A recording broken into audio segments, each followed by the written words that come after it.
Tudo bom, pessoal? Eu vou falar um pouco sobre o que é esse desastre silencioso do governo Tarcísio e o engano que ele faz de uma eficiência de um governo paulista. São Paulo elegeu um governador que não fala o sotaque do estado, isso mesmo, mas ele aprendeu rápido o idioma das ruas. O Tarcísio de Freitas ele é um estranho no chão paulista. Ele surfou na onda bolsonarista e se apresentou como uma forma de um engenheiro da eficiência. 2 anos depois, o discurso do gestor moderno contrasta com uma realidade de decisões superficiais, crises mal conduzidas e um governo cada vez mais voltado à autoproclamação nacional. E por incrível que pareça, gente, mais da metade da população, segundo algumas pesquisas, acredita na sua reeleição. São dados que vêm de levantamentos como Paraná Pesquisas e Quest. É um tipo de dado que encanta consultores e marqueteiros, mas não explica o conteúdo real dessa aprovação. Porque quando se pergunta a um cidadão comum o que Tarcísio efetivamente fez por São Paulo, o silêncio é a resposta mais comum.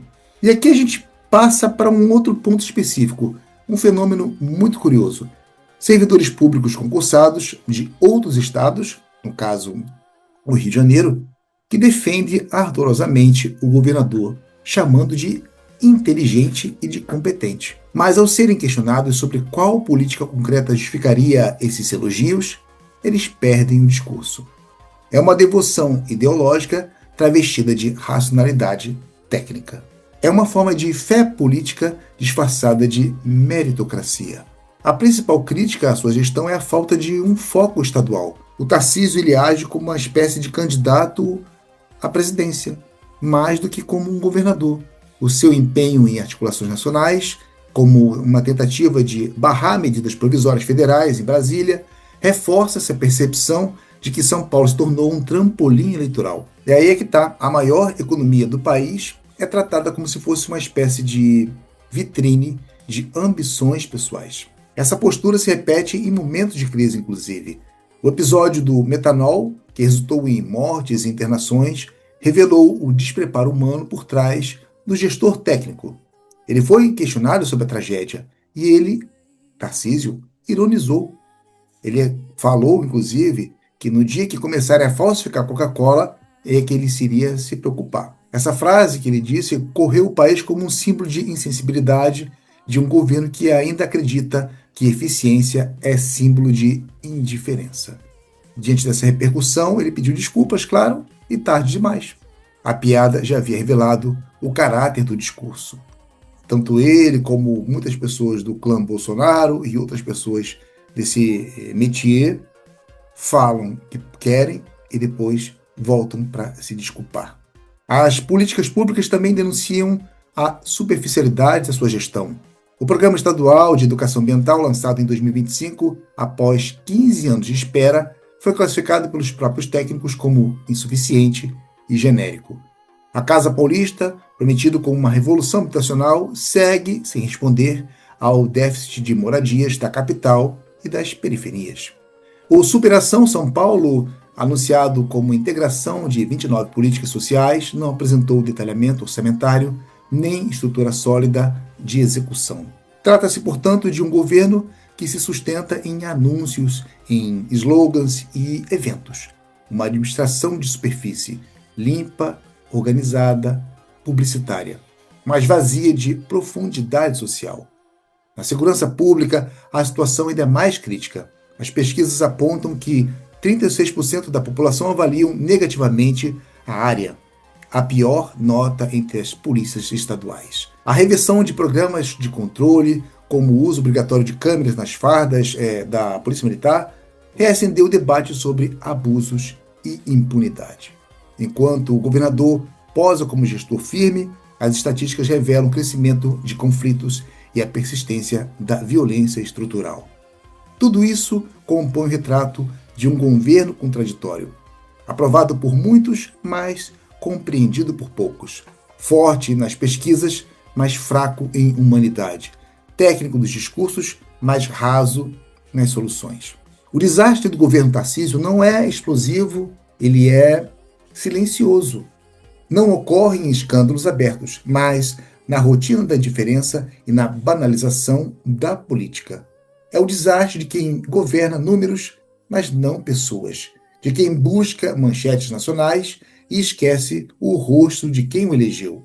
E no fundo, é isso que define Tarcísio: um gestor admirado por quem não conhece e tolerado por quem não espera mais nada. E o governador descobriu isso tarde demais, que administrar São Paulo exige presença, empatia e raízes. O problema é isso: Tarcísio não tem alma paulista. Ele é uma espécie de um corpo estranho num território que exige identidade e compromisso. O liberalismo de Tarcísio é mais dogma do que política. Sabesp, metrô, CPTM, escolas, tudo vira ativo, parceria, concessão. É o Estado empresa, onde o cidadão vira cliente e o governo um balcão de negócios. O resultado? Tarifas mais caras, serviços piores e uma sensação de abandono público. Greves e paralisações se tornaram rotina, e o discurso da eficiência privada se dissolveu na realidade. Mais lucro para as empresas e menos dignidade para o povo. O bolsonarismo ensinou que marketing pode substituir gestão, e Tarcísio seguiu a lição à risca. Obras filmadas, vídeos ensaiados, dancinhas e frases de efeito. É um governo de vitrine onde tudo parece entrega, até que você olha por trás do cenário. Lá dentro, a máquina pública está terceirizada.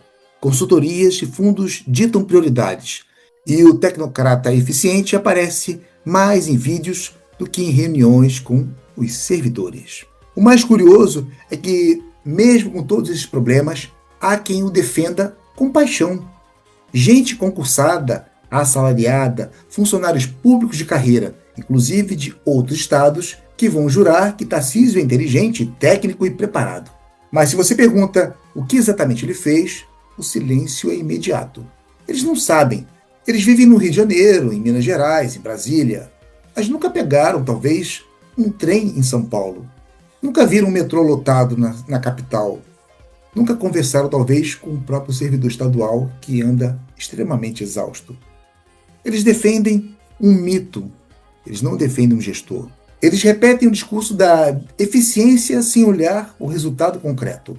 É o bolsonarismo ilustrado, a fé tecnocrata de quem acredita na gestão de planilha, mesmo que o serviço público esteja em colapso. Essa dissonância mostra que o governo Tarcísio é, antes de tudo, uma construção simbólica, mantida por propaganda e não por resultados. E sob Tarcísio, São Paulo virou um laboratório de desigualdade neoliberal. Falta moradia, sobra violência policial. O metrô já está privatizado, mas a periferia se amplia. A educação é tratada como custo e não como direito.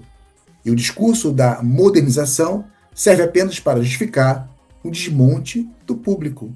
Nas ruas, o paulista sente a distância entre o gestor e a realidade.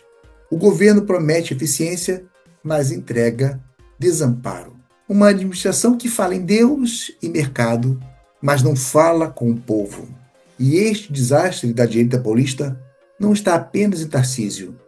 Está na crença de que o Estado é o inimigo e o lucro é a solução. Está na ideia de que basta ser engenheiro para entender de gente. Está na fé cega de quem defende o gestor sem saber o que ele faz.